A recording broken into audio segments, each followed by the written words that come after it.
غیر ملکیوں کو مکہ اور مدینہ میں ریئل اسٹیٹ کمپنیوں کے حساس میں سرمایہ کاری کی اجازت۔ غیر ملکی سرمایہ کاروں کے لیے خوشخبری، غیر ملکیوں کو مکہ مکرمہ اور مدینہ منورہ میں فہرست شدہ ریئل اسٹیٹ کمپنیوں کے حساس میں سرمایہ کاری کی اجازت دے دی گئی ہے۔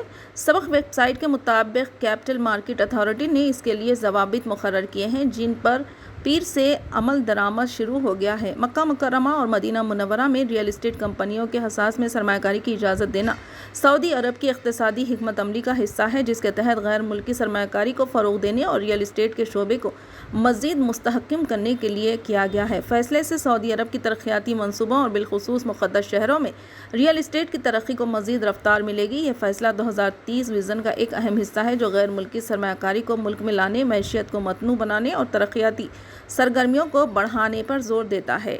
اتھارٹی نے وضاحت کی ہے کہ مکہ مکرمہ اور مدینہ منورہ کے حدود میں واقع جائیدادوں کے مالک کمپنیوں میں غیر ملکی سرمایہ کاری مخصوص ضوابط کے تحت ہوگی۔